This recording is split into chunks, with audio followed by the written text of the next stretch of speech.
Assalamualaikum warahmatullahi wabarakatuh. Selamat pagi, siang, sore, ataupun malam untuk teman-teman semua dimanapun kalian berada, terutama untuk adik-adikku SMA jurusan IPS. Pada kesempatan kali ini saya Tias Puji Pertiwi akan menyampaikan sebuah materi yang terdapat dalam mata pelajaran sosiologi, yaitu tentang mobilitas sosial. Apa sih mobilitas sosial itu?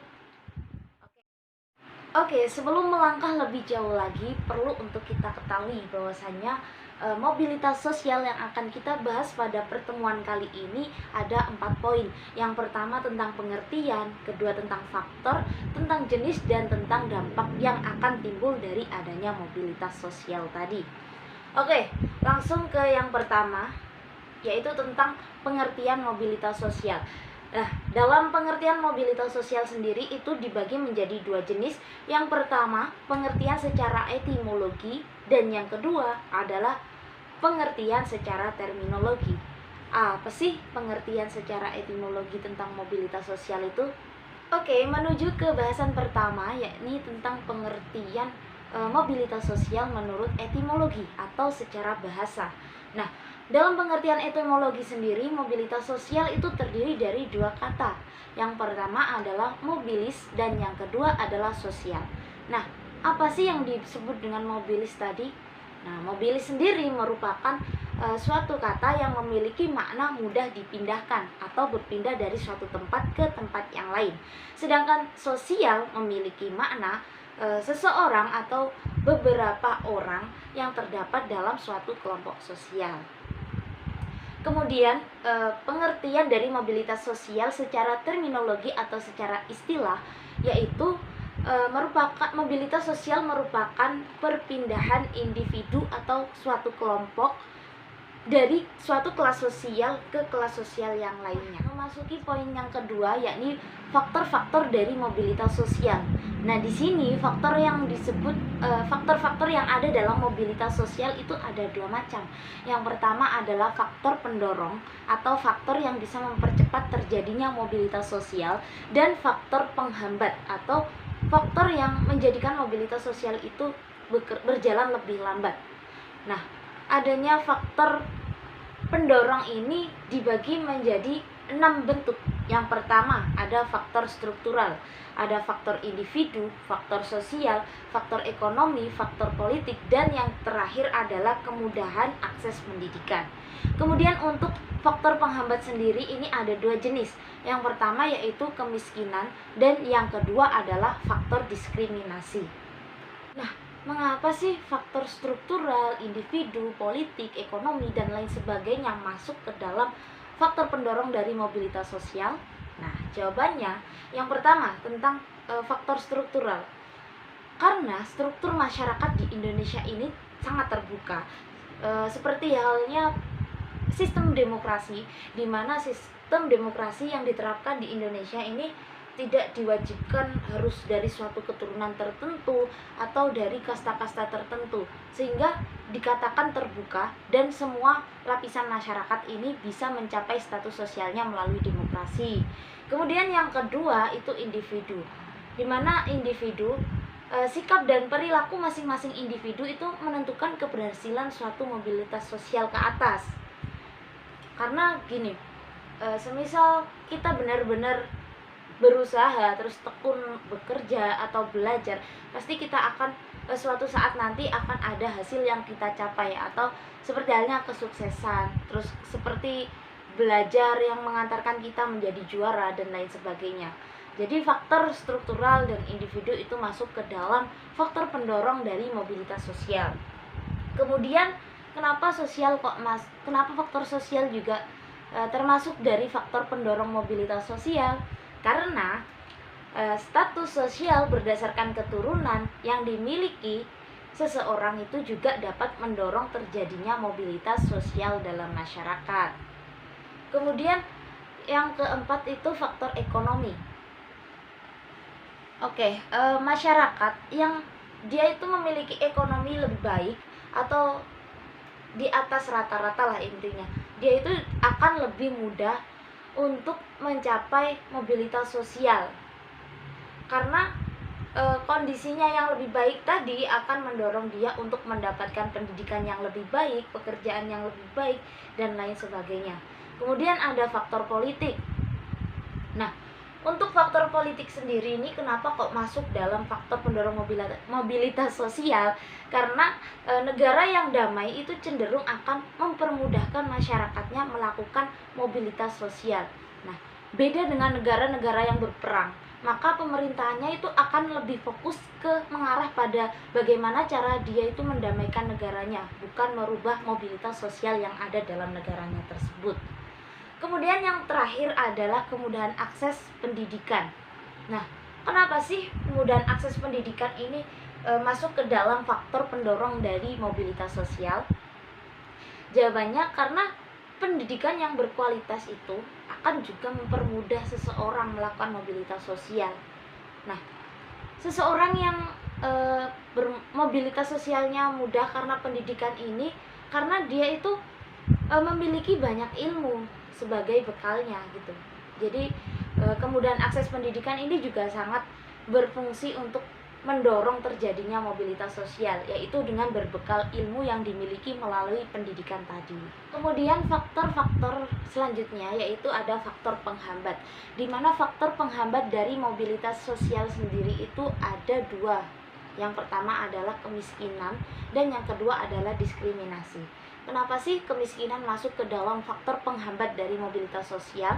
Nah, karena kemiskinan, orang yang miskin itu rata-rata sulit untuk memiliki pendidikan atau mengakses pendidikan. Jadi kebanyakan orang yang kekurangan dalam ekonomi atau ekonomi di bawah rata-rata itu memiliki pendidikan yang rendah, sehingga pendidikan rendah tadi akan menentukan kualitas sumber daya manusianya tadi. Dan setelah kualitasnya kurang baik atau sumber daya manusia kurang baik, maka mereka akan sulit untuk mendapatkan pekerjaan. Jadi kenapa kok kemiskinan masuk dalam penghambat mobilitas sosial? Ya karena tadi pendidikan yang rendah menyebabkan sumber daya manusianya kurang baik atau kurang berkualitas, lalu menyebabkan individunya itu sulit untuk mendapatkan pekerjaan, sehingga mobilitas sosial itu juga sulit tercapai. Kemudian diskriminasi. Nah, diskriminasi atau suatu pembedaan golongan, suatu golongan itu akan menyebabkan terjadinya konflik, di mana konflik ini yang menyebabkan sulitnya mobilitas sosial untuk segera tercapai gitu. Karena kan konflik ini tadilah yang menghambat suatu perubahan status sosial yang ada dalam masyarakat yang didiskriminasi tadi. Oke, masuk ke poin yang ketiga yaitu bentuk dari mobilitas sosial. Di sini saya akan menjelaskan tentang dua bentuk dari mobilitas sosial. Yang pertama ialah mobilitas sosial vertikal atau tegak, yaitu atas bawah, dan yang kedua adalah horizontal atau yang sejajar. Nah, mobilitas sosial yang berbentuk vertikal ini sendiri dibagi menjadi dua, yaitu social climbing atau perpindahan sosial ke atas, dan social sinking atau perpindahan status sosial ke bawah. Di mana social climbing atau yang pertama ini adalah suatu perpindahan status sosial baik dari individu ataupun kelompok dalam kelompok sosial tadi yang arahnya itu ke atas. Sebagai contohnya adalah guru biasa yang dia itu karena ketekunan bekerjanya, karena kedisiplinan dan talenta dalam mengajarnya itu tadi, dia mendapatkan jabatan yang lebih tinggi, yaitu diangkat sebagai kepala sekolah. Kemudian untuk yang vertikal berupa social sinking atau perpindahan sosial yang arahnya ke bawah atau lebih rendah, itu ya seperti halnya social climbing tadi, hanya saja ini adalah kebalikannya, yaitu perpindahan status sosial masyarakat yang arahnya itu lebih rendah atau penurunan gitu. Nah, sebagai contohnya tadi ya kebalikan dari social climbing, di mana tadi kan ada guru yang diangkat menjadi kepala sekolah karena ketekunan dalam mengajarnya dan talenta yang dimiliki oleh beliau. Nah, sebaliknya yang dicontohkan sebagai social sinking adalah seorang kepala sekolah yang dia itu kurang tegas, terus kurang bertalenta dalam menjalankan tugasnya, sehingga dia diturunkan hanya menjadi seorang guru biasa. Nah, kemudian untuk mobilitas sosial horizontal itu adalah mobilitas sosial yang bentuknya sejajar. Jadi perpindahannya itu tidak ke atas ataupun tidak ke bawah, melainkan sama. Sebagai contohnya ya, tidak jauh dari contoh tadi, yaitu guru atau kepala sekolah. Jadi yang horizontal ini semisal ada seorang kepala sekolah ya, dia dipindahkan tugas dari semisal SMA A terus dipindah tugas ke SMA B, namun tetap menjadi kepala sekolah. Jadi tidak ada kenaikan dan keturunan, jadi tetap sejajar. Oke, menuju pembahasan yang keempat atau poin yang keempat, yaitu dampak yang terjadi dari adanya mobilitas sosial. Seperti dampak lain pada umumnya, yaitu ada dua. Yang pertama dampak positif dan dampak negatif. Nah, begitu pula yang terjadi atau dampak yang dihasilkan dari adanya mobilitas sosial. Ada dua dampak, positif dan negatif. Kita menuju dampak yang pertama.